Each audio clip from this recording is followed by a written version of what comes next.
Hello दोस्तों, मेरे YouTube channel पर आपका स्वागत है। और आज हम पढ़ेंगे सिंटेक्स ऑफ प्रोनाउन। तो सबसे पहले हम डेफिनेशन पढ़ते हैं। A pronoun is a word used in place of a noun, अर्थात संज्ञा के स्थान पर प्रयोग किए जाने वाले शब्दों को सर्वनाम कहते हैं। एग्जाम्पल लेते हैं, I, we, you, he, she, it, they. Okay, types of pronoun पढ़ते हैं। There are 10 types or kinds of pronouns which are as follows. पहला आपका है पर्सनल प्रोनाउन। पर्सनल प्रोनाउन के अंतर्गत आपके तीन आते हैं, ठीक है। First person, second person and third person. First person में आपका आता है आई और वी, सेकंड पर्सन में आता है यू और थर्ड पर्सन में आता है आपका ही, she, it and they. Next पढ़ते हैं। उसके बाद देखें दूसरा जो आता है इंट्रोगेटिव प्रोनाउन। उसके अंदर who, what, whose, which, etc, ठीक है। रिलेटिव प्रोनाउन पढ़ते हैं। तीसरा ये होता है who, which, that, what and that, etc। Okay, दोनों के एग्जांपल सेम है, फर्क इतना है इंट्रोगेटिव प्रोनाउन प्रश्न पूछने का काम करता है, जबकि रिलेटिव प्रोनाउन संबंध बताने का काम करता है और ये नाउन के साथ यूज किया जाता है और ये बीच में यूज होता है, ठीक है। डेमोन्स्ट्रेटिव प्रोनाउन, इसमें this, that, these, those, such, same, etc, ठीक है, ये आते हैं इसमें। और डिस्ट्रीब्यूटिव प्रोनाउन में कौन से आते हैं आपके each, every, either, neither. Next पढ़ते हैं। इंडेफिनिट प्रोनाउन में बहुत आते हैं आपके, देखिएगा इसमें everybody, somebody, nobody, anybody, everyone, someone, no one, anyone, everything, something, nothing, all, some, any, both, another, much, few, little, etc। Next आप पढ़ते हैं रिफ्लेक्सिव प्रोनाउन। रिफ्लेक्सिव प्रोनाउन में आपके आते हैं myself, ourself, yourself, themself, himself, herself, etc। Next पढ़ते हैं emphatic pronoun. उसमें भी आते हैं myself, ourself, yourself, themself, himself, herself, itself, etc। Okay, दोनों में डिफरेंस क्या होता है? ये जो एम्फेटिक प्रोनाउन हम यूज करेंगे उसको अधिकतर हम सब्जेक्ट के साथ ही यूज कर देंगे, ठीक है। और जबकि रिफ्लेक्सिव प्रोनाउन लास्ट में यूज किया जाता है, ठीक है। उसके बाद आता है रेसिप्रोकल प्रोनाउन, जिसके अंतर्गत ईच, अदर, वन, अनदर आता है, ठीक है। एक्सक्लेमेटरी प्रोनाउन, जिसके अंतर्गत व्हाट, ही इज अ थिव। इसमें आप व्हाट को हम एक्सक्लेमेटरी प्रोनाउन कह सकते हैं। इसके अलावा एक और होता है जिसे बोलते हैं पॉजेसिव प्रोनाउन, जिसके अंतर्गत माइन, हर्स, योर्स, इस तरीके से आते हैं इसमें, ठीक है।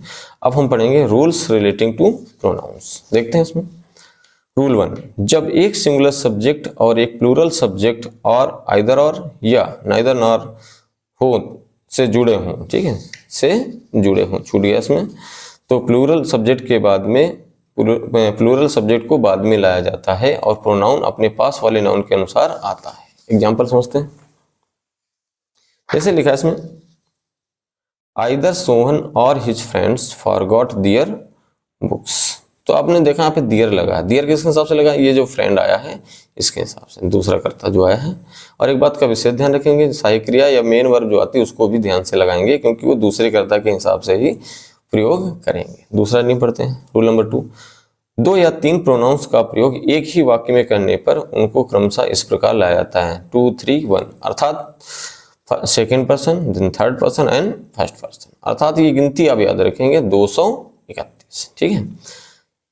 एग्जाम्पल देखते हैं, you, he and I R fast friend. आपने देखा सेकेंड पर्सन आया, फिर थर्ड पर्सन, फिर फर्स्ट पर्सन आया, ठीक है। रूल नंबर 3 पढ़ते हैं। यदि किसी वाक्य में टू बी अर्थात वर्ब यूज हो, is, are, am, was, are, were, etc, तो इसका कॉम्प्लीमेंट कोई प्रोनाउन हो तो वह सदैव नॉमिनेटिव केस में यूज होता है, अर्थात सब्जेक्टिव केस में इसको यूज है। जैसे it is I who can help you. अगर यहाँ पे आई की जगह पर मी यूज कर देता वो गलत होता, तो आप उसको बदल करके नॉमिनेटिव केस में लाते हैं। मी का क्या कर देते? आई, ठीक है। रूल नंबर 4 पढ़ते हैं। ईच अदर 2 व्यक्तियों के लिए तथा वन अनदर 2 से अधिक व्यक्तियों के लिए प्रयुक्त होता है। एग्जाम्पल देख लेते हैं इसके। Champa and Gajodhar love each other. यहाँ पे चंपा और गजोधर की बात हो रही है, इसलिए यहाँ पे ईच अदर का प्रयोग किया गया है। These boys love one another. Boys ज्यादा है, इसलिए यहाँ पर वन अनदर का यूज किया गया है। रूल नंबर 5 पढ़ते हैं। All, any, none, nothing, only आदि शब्दों के पश्चात दैट का प्रयोग करते हैं। इस नियम को जरूर याद रखें, परीक्षा की दृष्टि से इसका बहुत उपयोग है, ठीक है। Man is the only animal that can use his intelligence. आपने देखा इसमें ओनली लगा था, इसीलिए यहाँ पे रिलेटिव प्रोनाउन यूज किया गया आपका दैट। नेक्स्ट पढ़ते हैं, avail, betake, absent, pride, enjoy, drink, over, sleep, resign, apply, avenge आदि ट्रांजिटिव वर्ब के साथ रिफ्लेक्सिव प्रोनाउन होता है। एग्जाम्पल देख लेते हैं, he availed himself of this opportunity. तो अवेल्ड वर्ब आई थी, अवेल्ड ट्रांजिटिव वर्ब, इसके बाद में तुरंत हम यहाँ पे रिफ्लेक्सिव प्रोनाउन यूज करेंगे। पेपर में क्या होगा, आपका ये रिफ्लेक्सिव प्रोनाउन गैप कर देगा, आपको इसको लगाना पड़ेगा, ठीक है। नेक्स्ट पढ़ते हैं,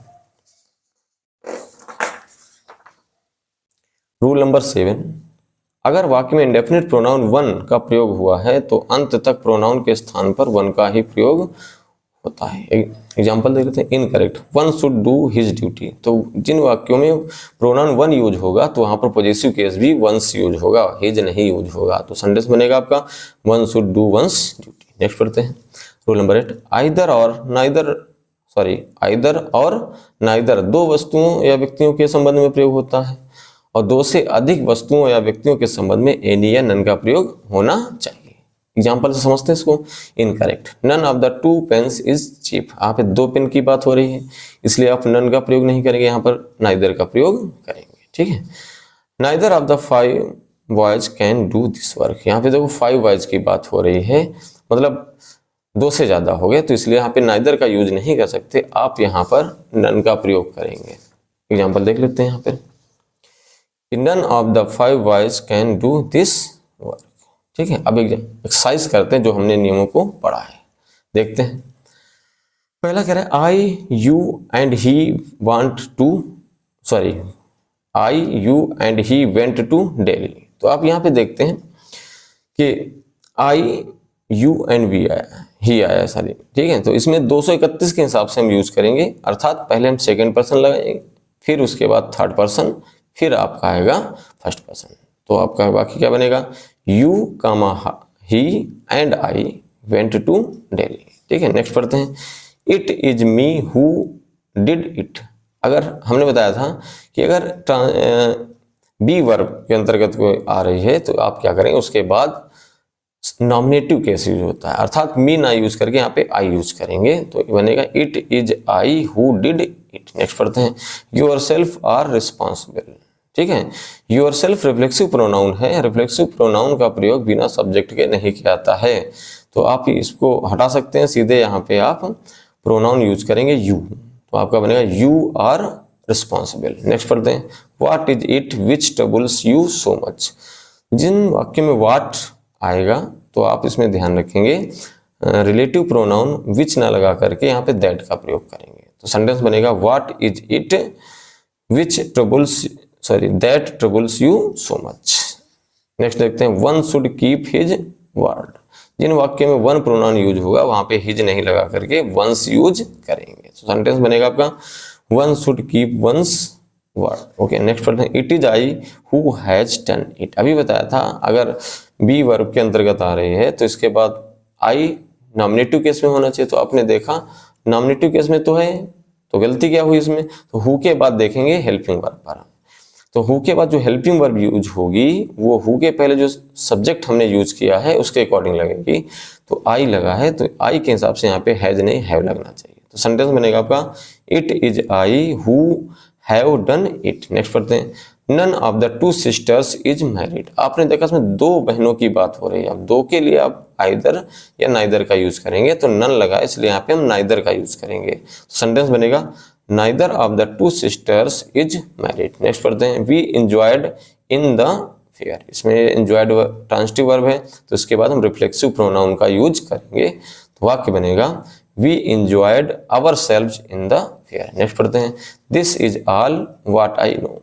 तो आपने देखा इसमें ऑल लगा, तो ऑल के बाद हम रिलेटिव प्रोनाउन के रूप में दैट यूज करेंगे, तो सेंटेंस बनेगा this is all that I know. Last पढ़ते हैं, it is not me who is in love with you. तो आपने सबसे पहले देखा कि इज लगा है, इसलिए यहाँ पे मी का नॉमिनेटिव केस यूज होगा, अर्थात आई यूज होगा। तो और हु के बाद सहायक क्रिया पर भी ध्यान दीजिए, इज लगी है तो हु के पहले सब्जेक्ट हमारा आई आ रहा है, इसलिए इज ना लगा करके एम लगेगा, तो सेंटेंस आपका बनेगा it is not I who am in love with you. यहीं पे हमारा वीडियो समाप्त होता है। आशा करते हैं आपको हमारा वीडियो पसंद आया होगा, तो आप चैनल को सब्सक्राइब करें, वीडियो को लाइक करें और शेयर भी करें। धन्यवाद।